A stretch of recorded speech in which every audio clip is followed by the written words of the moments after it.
Welcome sa Pinoy Crime Hub. Sa video na ito ay isasalaysay ko sa inyo ang kaso ni Scott Ruffalo, na kapatid ng sikat na aktor na si Mark Ruffalo, na natagpuang patay sa kanyang kondominium. Isang malagim na trahedya na nag-iwan ng maraming katanungan sa lahat. Ano nga ba ang totoong nangyari sa kanya? Noong December 1, 2008, natagpuan si Scott Ruffalo, 39 na taong gulang, na kapatid ng sikat na aktor na si Mark Ruffalo, na may tama ng bala sa ulo sa kanyang kondominium sa North Palm Avenue sa Beverly Hills. Dinala siya sa Cedars-Sinai Medical Center, ngunit matapos ang isang linggo ng pagkakaospital ay binawian siya ng buhay noong December 8, 2008. Si Scott Ruffalo ay pinanganak noong February 1, 1969 sa Kenosha, Wisconsin, USA. Lumaki siya sa isang pamilyang simple at payak ang pamumuhay. Ang kanilang ama ay si Frank Lawrence Ruffalo ay isang construction painter. Samantalang ang kanilang ina na si Mary Rose Hebert ay isang stylist at hairdresser. Ang lahi ng kanilang ama ay Italian, habang ang kanilang ina naman ay may dugong French-Canadian at Italian. Mula sa ganitong pinagmulan, hindi marangya ang naging buhay ng pamilya, ngunit pinuno ito ng pagmamahalan at pagsusumikap. Bata pa lamang siya, ay malapit na ang kanyang ugnayan sa kanyang nakakatandang kapatid na si Mark Ruffalo. Noong kabataan pa lamang nila, ay sabay na lumuwas patungong Los Angeles, California ang magkapatid upang abutin ang kanya-kanyang pangarap. Habang si Mark ay nagsusumikap na maabot ang pangarap sa mundo ng pelikula, pinili ni Scott ang landas ng kanilang ina at pumasok sa mundo ng hairstyling. Taong 1991 ay naging lisensyadong hairdresser siya, at makalipas ang isang dekada ay naitatag niya ang kanyang sariling negosyo na tinawag na Roof Incorporated. Si Scott ay may asawa na si Lucilina Garcia at naging stepfather sa anak nitong si Lucinda. Ngunit sa kondominium kung saan siya ay natagpuan, ay mag-isa lamang siyang naninirahan. Sa kabila ng pagiging abala sa kanyang trabaho at sa buhay sa Beverly Hills, kilala si Scott bilang isang mapagmahal na asawa at ama at malapit sa mga kliyente at kaibigan. Sa loob ng halos 2 dekada, naging matagumpay siya sa kanyang propesyon at nakilala sa mga kliyenteng kabilang sa high society ng Beverly Hills. Si Scott Ruffalo, sa kabila ng kanyang kinang sa mundo ng hairdressing, ay may naging bahid sa nakaraan. Noong 2002 ay nahatulan siya ng kasong possession of a controlled substance for sale. Ngunit ayon sa kanyang accountant na si James Leger, si Scott ay isang taong laging sinisikap na maging tama ang lahat ng aspeto ng kanyang trabaho. Siya ay may mataas na reputasyon at kilala ng halos lahat sa Beverly Hills. Sa hindi inaasahang pangyayari, ang kanyang magandang karera ay biglang naputol nang dumating ang malagim na trahedya. Noong December 1, 2008, natagpuan si Scott sa kanyang kondominium sa Beverly Hills na may tama ng bala sa ulo. Sa tabi niya ay may isang baril na nasa kaliwang kamay, kahit alam ng lahat na siya ay right-handed. Sa simula, ay inakala ng pulisya na ito ay isang kaso ng suicide. May bakas ng cocaine at morphine sa kanyang katawan, ngunit hindi siya lasing o high noong mga oras na iyon. Mayroon lamang isang saksi na isang 26 na taong gulang na babae na mula sa angkan ng hari ng Saudi na si Shaha Michelle Adham. Ayon sa pahayag ni Adham, pumunta siya sa bahay ni Scott upang kunin ang susi ng kanyang Range Rover. Narinig daw niya si Scott na nagbabanggit tungkol sa Russian roulette, at dahil natakot, iniwan niya ito at hindi na nakialam. Ngunit lumabas ang ibang bersyon ng kwento.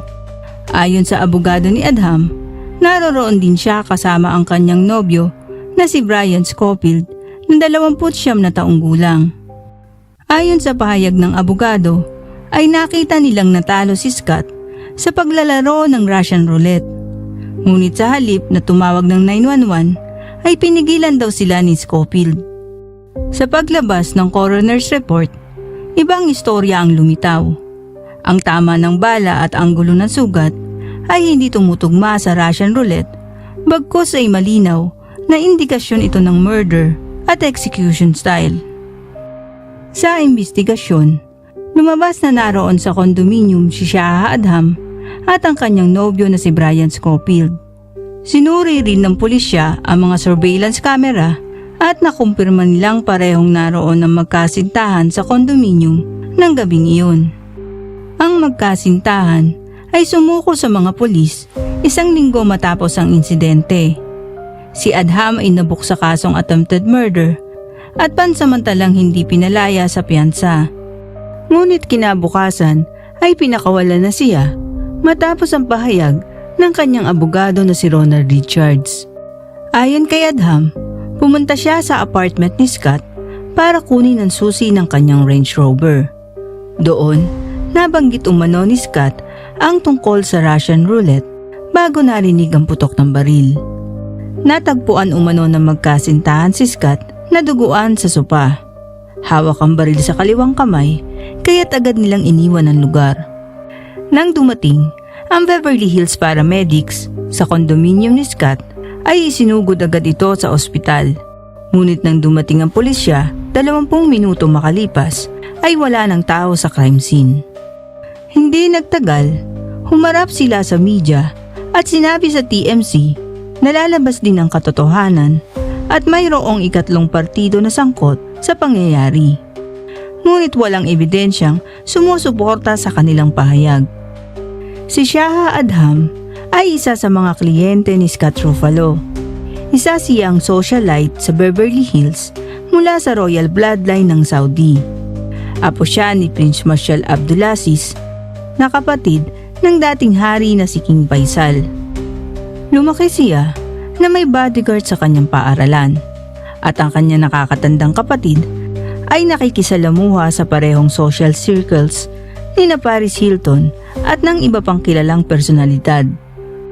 Ngunit pagdating ng 2006, tila nagsimulang gumuho ang kanyang buhay.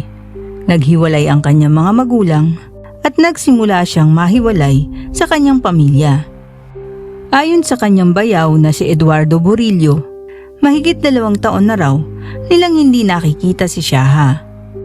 Maging ang mga magulang niya ay nagsabing wala na silang komunikasyon sa kanya ng mahigit 5 hanggang 7 taon. Taong 2008, 2 beses na rin siyang tinangkang palisin ng kanyang landlord sa Beverly Hills dahil sa hindi pagbabayad ng upa. At noong taong 2012, 4 na taon matapos ang insidente, ay bigla ring pumanaw si Shaha dahil sa overdose sa droga. Samantalang ang kanyang kasintahan na si Brian Scofield naman ay tila naglaho na lamang na parang bula. Halos walang bakas na makita online at mukhang tuluyan ng iniwan ng mga pulisya ang nasabing kaso. Sa kabilang banda, may mga chismis na kumalat tungkol kay Scott Ruffalo na umano'y gumagamit siya ng steroids na may ugali raw na mainitin ang ulo at posibleng nasangkot sa droga o masamang transaksyon, pero hanggang ngayon, walang matibay na ebidensya para patunayan ito. Isang residente ng kondominium kung saan nakatira si Scott Ruffalo ang nagsabing hindi niya man lang narinig ang putok ng baril. Nagising na lamang siya nang kumatok ang mga pulis sa kanyang pinto bandang 4:00 na madaling araw. Para sa pamilya ng biktima, lalo na kay Mark Ruffalo, na nanatili sa tabi ng kanyang kapatid hanggang sa huling sandali, isa itong napakasakit na pagkawala. Sa opisyal na tala, sinabing insidente ng Russian roulette ang nagbunsod ng kamatayan ni Scott Ruffalo. Ngunit nanatili pa rin ang mga tanong kung aksidente nga ba ito o kung may mas malalim pang dahilan sa likod ng trahedya na natabunan ng pera, koneksyon at impluensya. Maraming salamat sa pananood ng kaso ni Scott Ruffalo. Kung nagustuhan nyo ang video na ito, huwag kalimutang i-like, mag-subscribe at i-click ang notification bell. Hanggang sa muli, ingat po tayong lahat.